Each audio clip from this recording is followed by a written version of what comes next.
It's important to note that guidelines may vary a little based on who you talk to or what you read, but by following the ones stated, you will make sure your manuscript looks clean, easy to read, and won't get rejected because of sloppy formatting. Brian A. Clems. You're listening to Writing Roots, brought to you by Aspen House Publishing. Welcome to Writing Roots. I'm Lee Hole. And I'm Lee Esses. Today we are actually answering a question from one of our listeners. His name is David. He reached out asking about formatting and technical aspects of the manuscript before you get it submitted to the contests. We have talked about formatting before, and a lot of the same things will apply to this episode, but the most important thing you need to remember is to look at the submission guidelines thoroughly. Every contest will likely have a written standard instruction for how they want your story formatted for submission. If anything we say today competes with anything they request, go with what they say. I don't want to hear anyone out there going, oh, well, Lee said to... No, do it the way they request. The information we're giving today is if they don't request something specific, here's a detail to fall back on. Some of the guidelines may seem a little bit silly, but those might actually just be there for the sole purpose of proving you read the guidelines. That's not very common, but if you don't format it the way they request, they can look at it and say they didn't read the guidelines for how this was supposed to be submitted, so I doubt they read the guidelines for the content of the story. We're just going to throw this out now. More likely, they have these specific guidelines as a reflection of how it would get produced on the other side. They don't want to have to reformat something for blog format or for magazine format. Following these guidelines makes their lives easier, which in turn might make them more inclined to pick your project over somebody else's.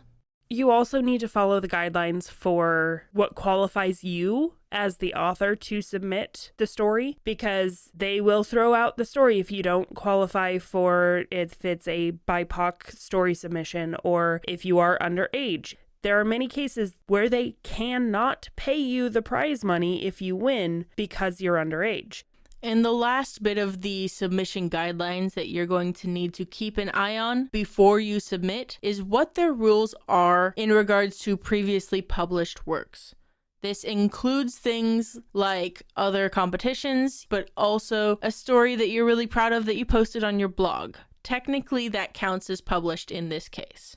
So keeping all of that in mind is helpful when submitting. It doesn't necessarily mean that you can't submit the same story to several contests, but it does mean you have to withdraw from the other contests if you win or become a finalist and get published in this particular contest. We will talk more about that in our bonus episode coming out on the 30th, where we interview a contest judge and employee at Reedsy. So let's get into the actual formatting, the technical aspects of submitting your story. Again, these are ones to fall back on if they have not provided guidelines for you. This list originally came from a Writer's Digest article, so you don't have to just take our word for it. You can go to the landing page for this episode and that link will be provided for you. But the first thing that they mention is having it double spaced. This makes it easy to make notes on when it gets printed out. The exception is if it's poetry, because the visual spacing is part of how you tell the story in poetry, or script writing, because of how all of that text falls out. It should be a page a minute. Therefore, adding extra spacing or fluffing for editing is not encouraged. Everyone else, pretty much, essays and literary, spec fic, all of it, you're going to go with a double spacing. You also want to use a standard font like Courier or Times New Roman. A lot of them will want it to be in a serif font. Make sure overall that you use something that will look good and work well on the paper.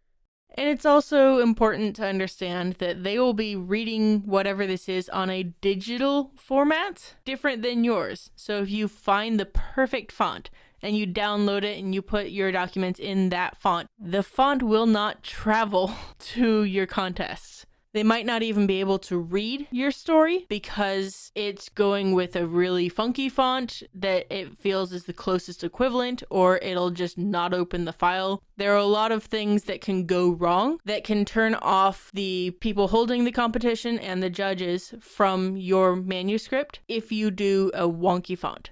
You also need to make sure that your name and your contact information is at the top of the submission email. Definitely read the guidelines, but a lot of the times the name shouldn't be included on the story itself, in the document itself, because they will be doing blind judging. But again, they will always have recommendations and guidelines for how that should go. Really, it's easy to overlook putting this information in the body of your email, but having that right up front in a place that's easy for them to find and access can make your chances of being added to the shortlist much higher because they have the information they need. They don't have to go hunt for it in this and that place.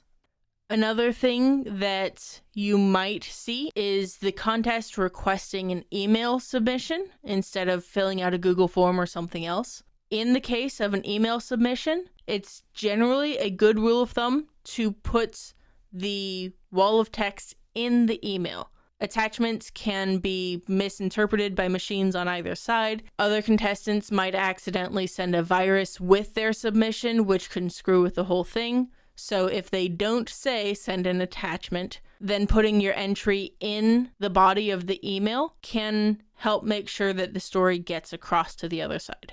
This is something a little bit more technical, but you'll want to try to avoid using smart quotes, which are the curly quote marks at either end of the sentence. You'll want them to be just the standard straight quotes, which you can turn off that function in most of your writing programs. Another note about formatting, if they're asking for your submission via a Google form or something like that, when you're copying and pasting from your original, Control-Shift-V instead of Control-V will copy your text in the new formatting that they are wanting. That will send your story in the format they want instead of the format that you initially had. Generally, doesn't do any harm to do that way if you're copying and pasting. Also keep in mind that any bold or italics or other formatting often won't come through, especially when you do paste it into an email, so avoid those as much as possible. In general, we've told you before that you want to avoid those anyway and work on the emphasis and other things through your writing and in your word choice.